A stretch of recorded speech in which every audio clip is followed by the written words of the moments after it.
Malam itu, hujan turun pelan, seperti gerimis yang tidak mau berhenti sejak sore. Butirannya jatuh mengenai kaca mobil, menciptakan suara ritmis yang membuat suasana semakin hening.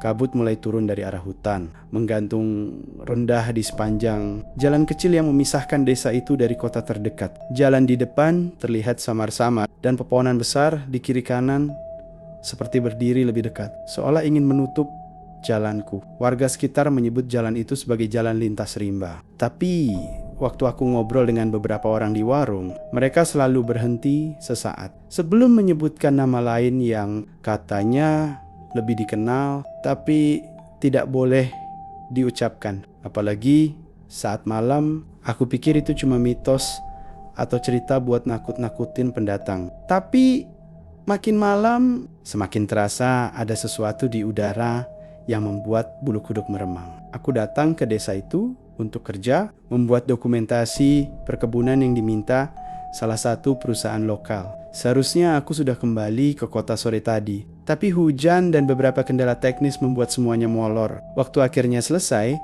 jam sudah hampir menunjukkan pukul 8 malam. Di desa kecil itu, jam segitu sudah dianggap larut. Warung-warung tutup, lampu rumah hanya beberapa yang masih menyala, dan suara binatang malam semakin keras. Pak Rahim, warga lokal yang menemani aku selama 2 hari, ikut mengantar sampai mobil. Begitu aku membuka pintu, dia langsung menatapku dengan wajah serius yang tidak pernah kulihat sebelumnya. "Kalau pulang malam, jangan lewat jalan sana," katanya sambil melirik ke arah utara, tempat jalan itu berada. Nada suaranya rendah, seperti takut ada yang mendengar. "Kalau terpaksa, jangan berhenti, jangan nengok, dan jangan panggil namanya." Aku sempat ketawa kecil, mencoba mencairkan suasana. Kupikir dia bercanda atau ini cuma tradisi lokal yang dibuat-buat. Tapi wajah Pak Rahim tetap tegang, matanya tidak berkedip dan tangannya mengepal seperti menahan sesuatu. "Serius, Pak?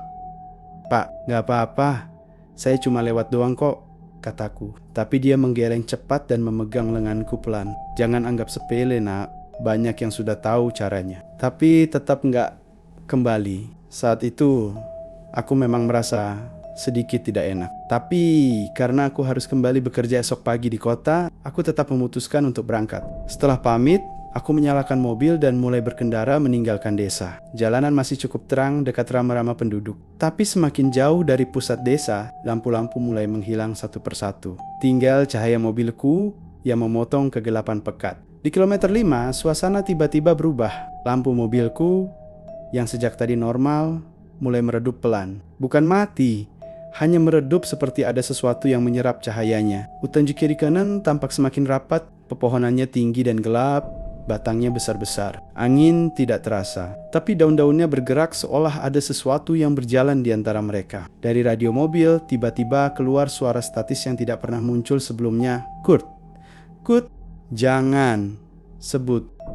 Suara itu seperti suara seseorang yang berbicara lirih di tengah gangguan frekuensi. Aku langsung mematikan radio tanpa pikir panjang. Jantungku mulai berdegup lebih cepat. Mungkin hanya gangguan sinyal, pikirku. Mencoba tetap tenang. Tapi beberapa meter kemudian, aku melihat seseorang berdiri di pinggir jalan. Sosok itu terlihat samar. Tubuhnya kurus, rambutnya panjang, menjuntai menutupi sebagian wajah. Bajunya lusuh, seperti kain basah yang menempel di kulitnya. Dia berdiri membelakangiku, tidak bergerak sama sekali. Seperti patung, aku langsung mengingat pesan Pak Rahim. Jangan berhenti. Maka aku tetap melaju pelan, dengan napas yang kutahan. Detik-detik saat mobil melewati sosok itu terasa sangat panjang. Tapi saat mobilku sejajar dengannya, perempuan itu tiba-tiba menoleh setengah tanpa menggerakkan badan. Kepalanya bergerak pelan, seperti patah. Matanya terlihat pucat, kosong, tidak memandangku langsung. Bibirnya bergerak, seolah berbisik sesuatu yang tidak bisa kudengar. Aku spontan memejamkan mata 1 detik saja. Refleks karena kaget. Tapi saat kubuka lagi, sosok itu sudah tidak ada.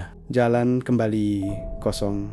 Tapi bukan kosong yang menenangkan, melainkan kosong yang membuat tubuh terasa semakin berat. Aku melanjutkan perjalanan, berharap cepat keluar dari kawasan hutan. Namun baru sekitar 200 meter berjalan, aku melihatnya lagi. Perempuan itu muncul di depan, berdiri di tengah jalan, menatap lurus ke arah mobilku. Seolah ia tahu aku tidak bisa melewatinya tanpa melihatnya. Tidak mungkin, kataku pelan, hampir seperti bisikan. Aku menambah kecepatan, mencoba tidak fokus pada sosok itu. Tapi setiap aku melaju, dia selalu muncul lagi beberapa meter di depan. Berpindah tempat seperti melayang, kadang dekat, kadang jauh, tapi selalu dengan tatapan yang sama, kosong, tapi seperti mengawasi. Setelah beberapa kali kemunculan, tiba-tiba mobilku bergetar pelan, lalu mati mendadak. Semua lampu padam, mesin berhenti, jalan di depanku gelap total. Tidak ada suara selain hujan yang mulai turun lebih deras, dan nafasku sendiri yang tidak beraturan. Aku mencoba menyalakan mesin lagi. Chidaki Idupi. Mencoba sekali lagi, tetapi mati. Di tengah keheningan yang semakin mencekam, aku mendengar suara dari arah hutan, sangat lembut dan pelan, seperti seseorang berbisik di dekat telinga. "Kau memanggil aku?" Suara itu terdengar seperti datang dari dalam hutan yang gelap, tapi terasa sangat dekat. Aku langsung menatap lurus ke depan, tidak berani sedikit pun melihat ke kiri atau kanan. Aku tidak memanggil siapapun, aku bahkan tidak tahu namanya. Tidak mungkin aku menyebut nama yang dilarang. Tapi suara itu muncul lagi, lebih jelas, lebih dekat, seperti tepat di samping mobilku. "Kenapa kau tidak menyebut namaku?" Aku sudah menunggu. Tanganku gemetar saat mencoba main starter mesin. Masih tidak hidup. Jari-jariku dingin, bukan hanya karena udara, tapi karena rasa takut yang makin menekan. Tiba-tiba terdengar suara tok, tok, tok dari kaca mobil sebelah kiri. Ketukannya pelan tapi sangat jelas. Aku tahu sesuatu orang berdiri tepat di sampingku. Aku tidak berani menoleh, tapi dari sudut mata dan pantulan kaca spion, aku bisa melihat bayangan rambut panjang menutupi wajah, berdiri menunduk di luar jendela. Bayangan itu bergerak sedikit, mendekat ke kaca, lalu suaranya muncul lagi. Kali ini seperti berada di dalam kepalaku sendiri. Sebut namaku. Dadaku terasa sesak, seolah udara di dalam mobil tiba-tiba menghilang. Aku memejamkan mata kuat-kuat dan berdoa sekuat yang aku bisa, memohon apapun yang bisa membuatku lolos dari situ. Tangan kanan memutar kunci kontak untuk kesekian kalinya, dan tiba-tiba mesin hidup, lampu depan menyala terang. Tanpa berpikir, aku langsung menginjak gas sekuat-kuatnya. Mobil melesat melewati jalan berlubang, memantul-mantul, tapi aku tidak peduli. Yang penting, pergi sejauh mungkin dari tempat itu. Setelah beberapa menit yang terasa seperti berjam-jam, akhirnya aku melihat papan besar bertuliskan "Selamat datang di kota." Saat itu, lega yang luar biasa menyeruak dalam dadaku. Tanpa sadar, mataku panas dan hampir menetes. Aku benar-benar selamat. Keesokan paginya, aku kembali ke desa untuk mengambil beberapa barang yang tertinggal. Aku menemui Pak Rahim dan menceritakan semuanya. Wajahnya langsung pucat, jauh lebih pucat dari malam sebelumnya. Dia menatapku lama, lalu berkata dengan suara pelan, "Untung kamu gak nyebut namanya. Kalau sampai kamu panggil, bukan hanya kamu yang hilang." Aku mencoba bertanya, siapa sebenarnya sosok itu? Tapi Pak Rahim cepat-cepat menggeleng, seolah takut jika aku memaksa jawabannya keluar. "Jangan tanya, nak. Di sini, bahkan orang mati pun masih takut menyebutnya."